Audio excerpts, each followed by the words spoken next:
qu'est-ce qui rendrait quelqu'un québécois? Bonne question. Qu'est-ce qui rend quelqu'un québécoise? Selon moi, il y a une joke souvent qu'on dit, c'est ça dépend de ta quantité de février, tu vois. C'est, bon, si t'as vécu février, bon, t'as dépelleté, t'as mis ton pied dans... Tu pensais que c'était du ciment, puis là, floup, c'est une flaque, c'est de la slotch. Pour moi, plus t'as vécu ces moments-là, plus tu comprends c'est quoi être un Québécois. Mais dès que t'es né ici, t'es Québécois, Québécoise. J'avoue que comme je ne vais jamais dire que je suis Québécoise, je dis toujours que je suis Canadienne. That'd be embarrassing sometimes, you know? Mais je pense que c'est dès que t'es né ici, ben, t'es Québécoise. C'est genre... Mais il y a une différence entre Québécois de souche, je pense, puis les Québécois normaux, I guess. 2 éléments pour dire qu'une personne est québécoise. Je dirais que l'élément numéro 1, c'est que la personne soit née au Québec. Et l'élément numéro 2, c'est que la personne ait que cette personne ait des pratiques qui sont liées avec la culture québécoise. Par exemple, une personne qui va à la cabane à sucre, une personne qui connaît l'histoire, une personne qui connaît, je sais pas, qui, par exemple, joue de la cuillère. Ça, c'est quelque chose qui est attaché à la culture québécoise. Des choses comme ça. Donc, d'être né au Québec, pour moi, c'est pas une chose en soi, même si c'est comme un élément important parce que techniquement, le Québec n'est pas un pays, donc tu serais canadien, mais c'est d'être né au Québec et de maintenir un style de vie ou d'avoir un style de vie qui est rattaché avec la culture québécoise, les habitudes québécoises, les arts québécois, l'histoire québécoise. Donc ces 2 choses-là, je pense que ça fait en sorte que la personne est québécoise, selon moi. Moi, je pense vraiment que ça appartient à la personne, dans le sens que j'ai déjà vu ça, des personnes qui ont grandi ici, mais qui jamais allaient s'identifier québécois. Ils allaient peut-être plus s'identifier à la culture des parents ou une culture qu'ils ont connue avant, à laquelle ils s'identifiaient beaucoup plus. Fait que je dirais que ça serait vraiment propre à la personne, dans le sens que oui, la personne, elle peut grandir, elle peut vivre des expériences en tant que telle au Québec, mais tant que la personne ne s'identifie pas comme étant québécois, je veux dire, ça appartient vraiment à la personne et non à la société d'identifier une personne comme québécoise, selon moi. Je pense que l'identité québécoise, on essaie de nous pousser à ce qu'elle soit pareille, mais en réalité, c'est la capacité de rester pareil ou rester soi-même dans un environnement qui te force à changer. Donc le côté idem dans l'étymologie du mot, pour moi, ce n'est pas que tout le monde s'assimile et devienne un potage québécois, mais reste cette image, encore une fois, de salade. Parce que la tomate goûte une tomate, et l'oignon goûte l'oignon, et le bleuet du lac Saint-Jean goûte le bleuet, et la pomme de Mirabelle goûte la pomme de Mirabelle, et tous les ingrédients font que la salade, elle est bonne. La culture québécoise est bonne. Mais l'identité québécoise, pour moi, c'est de la foutaise. C'est complètement... comment je pourrais dire? C'est un oxymoron. It doesn't make sense. Pour le vrai, je sais pas. Je sais pas qu'est-ce qui est normal, qu'est-ce qui est pas normal. C'est qu'eux, ils nous disent tellement souvent, retourne dans ton pays, que... Moi, je pense qu'on oublie qu'ici, on est vraiment québécois aussi. Parce que, damn, ils nous disent souvent ça et tout, mais... Sinon, je pense que c'est vraiment juste, t'es né ici, t'es québécois. C'est vraiment juste ça, en fait. Il n'y a pas de, comme, toi, t'es plus québécois que moi. C'est vraiment, t'es né ici, t'es québécois. That's it. For me, I think. Et pour moi, l'identité, c'est comme l'humain, c'est comme la vie. De penser que l'identité devrait rester statique et de dire l'identité québécoise, c'est René Lévesque. L'identité québécoise, c'est Michel Lalonde, qui a fait un poème Speak White. C'est Pierre Vallière, les N-words d'Amérique, les N-blancs d'Amérique. L'identité québécoise, c'est Dany Laferrière. Rachid Badouri. C'est quoi l'identité québécoise? Moi, je pense qu'au départ, l'identité québécoise, c'est un choix. Puis qu'il n'y a pas juste une identité québécoise, mais bien plusieurs identités québécoises. Parce que pour moi, l'identité québécoise, c'est quelqu'un de soit né, grandi au Québec, ou soit même arrivé au Québec plus tard aussi. Mais quelqu'un qui habite au Québec. Mais des fois, on va te renvoyer l'identité de l'autre, admettons vous autres, alors que on va te dire que tu n'es pas nécessairement d'ici. C'est toi, tu viens d'ailleurs, tu es l'autre. Mais pour moi, l'identité québécoise, c'est vraiment c'est tout le monde. Le Québec de 2023, c'est vraiment un Québec multiculturel, un Québec avec plusieurs couleurs, avec plusieurs visages. En fait, c'est vraiment de juste partager. J'ai l'impression que c'est comme... Plus tu passes de temps dans une place, plus tu adoptes la culture chez toi, de cette place-là, plus tu fais partie de la culture en tant que telle, tu sais.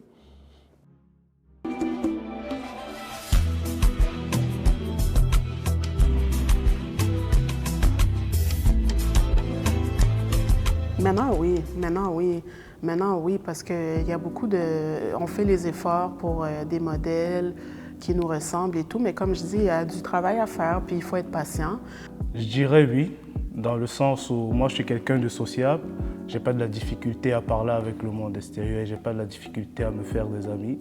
Et je trouve que les Québécois également font partie de ces catégories de gens-là qui accueillent beaucoup et qui justement te prennent comme tu es. Il y a des exceptions, c'est sûr, mais les Québécois dans l'ensemble sont des personnes très sociables également. Bien, premièrement, quand on me regarde, je ne pense pas qu'on pense à un Québécois directement. Je pense que oui, il y a certaines parties, peut-être dans la façon que je parle, parfois je vais avoir la tendance à adopter des expressions québécoises ou des références par rapport à des musiques québécoises ou à des coutumes. Par exemple, aller à la cabane à sucre, si je vais à la cabane à sucre à chaque année, c'est quelque chose que... Puis, par exemple, je vais à la cabane à sucre et je me dis, on va tous mettre des chemises carottées. C'est quelque chose que je rattache à la culture québécoise que je vais faire. Donc... Pas particulièrement, dans le sens que je peux m'identifier, je peux agree, je peux comme me sentir comme comprise dans la société québécoise, dans la culture québécoise, mais de là à dire que comme je me sens vraiment own, genre whole, je veux dire, dans la culture québécoise, je dirais que non, genre pas tant. Non, vraiment pas. Je trouve que même live, là, je trouve que non. Genre, mettons un gars comme moi, mettons un gars qui est québécois, qui a grandi avec... J'étais à l'école au Québec, j'ai tout fait au Québec, j'ai grandi au Québec, mais j'ai pas l'impression que qu'est-ce que j'ai vu à la télé se rapproche de qu'est-ce que j'ai vécu. So, je sens pas que c'est en lien avec mon identité. J'ai l'impression que je suis moi ou les gens qui se rapprochent de moi, on est genre une niche du Québec. On n'est pas dans le Québec selon comment je le vois. Non, absolument pas. C'est ça en fait la dichotomie ou la... Oui, la dichotomie. La dichotomie entre ce que le peuple fait, l'identité du peuple et l'identité des médias. Malcolm X avait la meilleure ligne, je pense, de l'histoire de la représentation des médias. Il disait que c'était l'arme la plus puissante du monde. Parce que ça a la capacité de rendre les innocents coupables, les coupables innocents. C'est ça la force des médias. Le média contrôle la façon dont les gens pensent, les gens voient, les gens consomment. On consomme encore de façon médiatique. Par contre, moi, je tire mon chapeau à des gens comme Abba and Preach, qui n'ont pas attendu d'avoir une plateforme, mais qui ont créé leur propre plateforme. De voir si la culture québécoise me représente ou pas, je trouve que la culture populaire québécoise qu'on voit à la télé, ou ce qui est représenté en fait, non, je trouve pas que ça me représente. Puis je pense même pas que ça représente ce que le Québec est vraiment. Il y a un grand manque de représentation qui se passe dans les médias, dans la musique. Si tu vois juste genre les personnes qui sont célébrées pour la musique québécoise dans les événements de remise de prix, ou même si tu vas écouter à la radio ce qui est mis, ça représente une partie du Québec, ça représente une partie de ce que c'est être québécois, mais ça ne représente pas le Québec, là. Donc la culture québécoise qu'on voit, c'est une culture, selon moi, qui est... Est-ce que je vais peser mes mots ou je dis la vérité? Non, je vais dire la vérité. C'est une culture qui est incestueuse, c'est une culture de vampirisme et d'opportunisme, de gens qui vont mettre un black square, mettre des femmes sur un magazine qui s'appelle Véro, des femmes noires pendant BLM, en créant quelle richesse concrètement?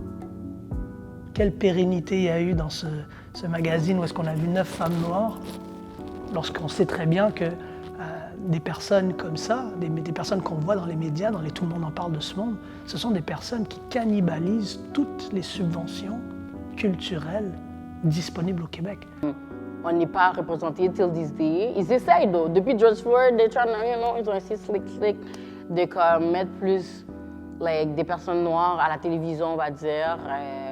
Des fois, comme dans les postures, genre, comme mettons dans l'autobus, tu vois aussi, il y a beaucoup de models plus noirs aussi. Fait, I think they're trying, but it's not enough. Parce que le fait que comme on en parle encore till this day, there's a big issue. Puis juste le fait que, comme, oui, c'est vrai, aux États-Unis, genre, il y a plus de population, whatsoever, mais comme, nous, on est là encore en train de struggle, comme si on est pays sous-développé de représentation, comme, you know. So, yeah, I think we're not represented enough. C'est comme il y a une grande partie des gens qui sont oubliés, tu sais. Puis si tu regardes les politiques, les choix qui sont faits par le gouvernement, une grande partie ne représente pas le Québec, tu sais. Faut pas oublier que like half, if more than half of the people who voted n'ont pas eu un premier ministre qui les représente, tu sais. Donc non, je pense pas que la représentation du Québec qu'on a actuellement est like accurate ou fait que je me sente représentée comme québécoise. Ce qu'on voit à la télé n'est pas représentatif de ce que je vois quand je vais marcher sur Sainte-Catherine ou quand je vais au marché Jean Talon, quand je vais à Saint-Léonard. À Saint-Léonard, moi, je trouve que ça sent le Maghreb, ça sent l'Afrique, ça sent Haïti, ça sent l'Italie. Quand je regarde la télé, ça sent le pâté chinois.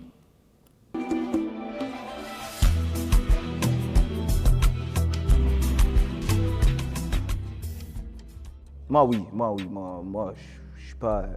Je sais que je suis québécois, tu comprends? Mais c'est ça, après ça, c'est ça que je te dis, c'est que j'ai l'impression que quand je dis que je suis québécois, je dois faire des trucs de québécois de souche pour qu'eux ils confirment que je suis québécois, tu comprends? Fait que là, comme, des fois je me dis ouais, je suis québécois, puis des fois je suis comme juste... On dirait qu'il veut même pas chiller avec moi, fait que, est-ce que je suis réellement québécois, tu comprends? Fait que, des fois il y a le clash, mais en général, je suis pas né en Haïti, je suis pas né en Afrique, tu vois. Fait que moi, je me considère comme québécois, là. Au Québec, il y a beaucoup de gens, ils n'ont jamais croisé de noirs. Tu comprends? Le Québec, c'est grand, là. Fait que, eux, vu qu'ils viennent d'un endroit où ils n'ont pas vraiment rencontré de noirs, ils sont un peu dans l'ignorance. Fait que là, quand ils te voient, mais dans leur tête, c'est eux qui décident. Tu comprends? C'est comme si toi, tu décides pas maintenant. Mais peut-être après, on va pouvoir discuter. Mais moi, en général, je viens de là, toi, tu viens de là. Si on se parle, c'est moi qui te confirme avant. Tu comprends? Parce que j'ai aucune connaissance de ta culture. Parce que nous, on connaît bien les Québécois, mais les Québécois ne connaissent pas, tu comprends? Ils ne sont pas vraiment informés des fois. Je me considère comme québécoise parce que je suis née ici, parce que ça fait longtemps que je suis ici, parce que, j'ai pas d'autres... à part, tu sais, je suis une Québécoise d'origine haïtienne. Oui, j'ai une grande attache à ma culture haïtienne. J'ai une grosse attache au fait d'être une personne noire. Mais reste que, si on m'identifiait avec un survey pour me demander d'où je viens d'ici, tu vois. Like, this is the culture that I've been raised in. Même si j'ai été élevée avec la culture haïtienne, j'ai aussi été élevée le tiers de ma journée par une culture québécoise en allant à l'école, en travaillant avec des gens dans un environnement québécois, tu sais. Donc, je pense que je suis québécoise. Si je parle pour moi, je pense que ça dépend de la situation. D'emblée, j'aime Montréal. Donc, pour moi, mon identité, ça se définit par rapport au fait que je suis montréalaise. Mais, par exemple, si je vais en voyage, automatiquement, on me demande « je viens d'où ?» Automatiquement, je vais dire « je suis canadienne d'origine congolaise ». Et là, après ça, quand je parle avec la personne, elle dit « oh, au Canada, tout ça, comme où tu vis », c'est là que le mot « Québec » embarque et aussi le fait que je suis francophone. Puis là, c'est là que c'est là que, pour moi, québécois, le Québec embarque quand je me définis dans mon identité. Donc, je pense que ça dépend vraiment de la situation. Si tu me dis, moi, au quotidien, automatique montréalaise, quand je discute avec des nouvelles personnes pour apprendre à les connaître, puis moi, j'aime connaître les cultures, les différents horizons du monde. Donc là, canadienne d'origine congolaise, ça vient. Et puis là, après, pour montrer mon identité francophone, en Amérique du Nord, c'est le Québec. Il y a un côté de moi qui me nommerait comme tel, dans le sens que moi, quand je m'identifie ou quand les gens me demandent d'où je viens, je suis comme je suis haïtienne québécoise. Fait que, tu sais, oui, je le nomme, dans un sens où, veux pas, je suis consciente aussi que ce que je vis ici, les choses que je fais ici, ça se peut qu'ailleurs, ça soit pas du tout pareil. Puis, veux pas, comme je le dis, j'ai une partie de ma famille qui est québécoise. Il y a certaines choses que je relate, que je comprends, que je m'identifie à. Fait que c'est pour ça que, comme, dans quoi je m'identifie, je le nomme le québécois, parce que veux pas, j'ai grandi là-dedans, c'est ce que je connais. Puis j'aurais tendance à dire que c'est pas ce que je connais seulement, mais je veux dire, j'ai seulement grandi ici, j'ai seulement passé ma vie ici. Fait que, pour le moment, j'aurais tendance à dire que c'est ce que je connais. Ça, c'est une belle question. Je te dirais que jusqu'au secondaire, absolument pas. Moi, je disais les Québécois, parce que je connaissais pas trop l'histoire autochtone. On me l'a pas enseigné. J'ai dû aller la creuser. Je connaissais même pas mon histoire à moi. J'écoutais mon père, ça rentrait dans une oreille, ça sortait dans l'autre. Est-ce que moi, je m'identifie? Absolument, je suis Québécois. Moi, je suis Québécois, Canadien. À la base, je suis humain. Je pense que j'ai le droit de me considérer Québécois. Je ne retire pas plus que je dépose. Donc, oui, je pense que je suis Québécois. Et je pense que c'est ça aussi, des fois, le challenge ou le combat constant lorsqu'on n'est pas caucasien ou d'eurodescendance, c'est de penser qu'on ne belong pas, qu'on n'appartient pas parce que la majorité nous voit d'une façon X, Y, Z. Ah, je dirais non parce que je suis très attaché à mon pays, si je peux le dire. Et puis, c'est pas que je n'aime pas la culture québécoise, mais je me dis, pour me considérer québécois, ça m'en prendrait un peu plus. Déjà, parler comme eux, quelque chose que je n'ai réussi toujours pas à faire à présent, mais je le comprends très bien. Et aussi, je trouve que les Québécois sont un peu trop chialeux. Ils chialent beaucoup, comme on dit, puis ça, j'aime pas trop. Je suis pas très, d'accord avec le fait qu'ils soient toujours en train de se plaindre. Pourtant, je trouve qu'ils ont beaucoup d'atouts. Ils ont également énormément de chances d'être nés dans un pays comme le Canada. Juste qu'ils ne s'en rendent pas compte pour moi. Non, je ne me considère pas québécois. Non seulement parce que... Mais je pense que je ne respecte pas les deux. Je peux dire que j'ai certaines caractéristiques québécoises, mais je ne pense pas que je dirais que je me nommerais québécois. Dû au fait que, de un, je ne suis pas né au Québec ni au Canada. Je suis né en Haïti. Donc ça, c'est l'élément numéro 1. Et l'élément numéro 2, c'est que j'ai beaucoup d'aspects de ma personne qui sont rattachés avec ma nationalité, ma culture. Et certains aspects de ma personne sont rattachés avec la culture québécoise. Donc je peux dire, ah ouais, ce petit côté-là, mais non, je ne dirais pas que je me considérais pas comme un Québécois, non. Non. Je dis non, pourtant tantôt j'ai dit, ah oui, je suis une identité québécoise, non. Je sais que mon Québec, il commence plus récemment que certains. Il y en a qui sont là depuis 14 générations. Moi, je suis là depuis 14 ans. Je ne me considère pas québécoise simplement parce qu'on ne me renvoie pas ça. Parce que me considérer québécoise, c'est comme si je renierais mon africanité ou ma négritude, entre guillemets, ou mon côté camerounais.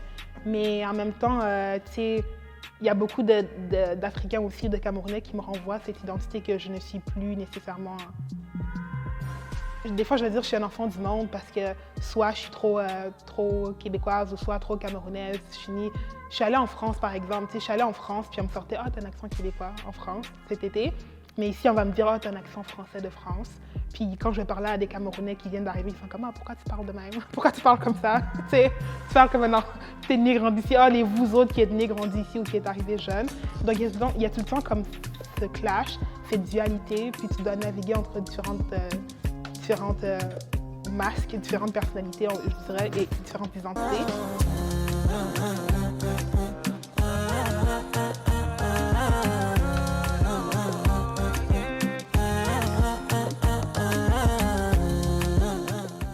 Merci de votre visionnement.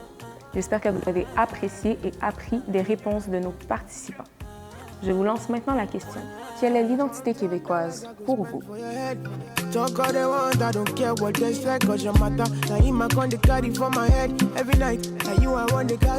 Revenez-nous dans la prochaine vidéo afin de poursuivre la discussion.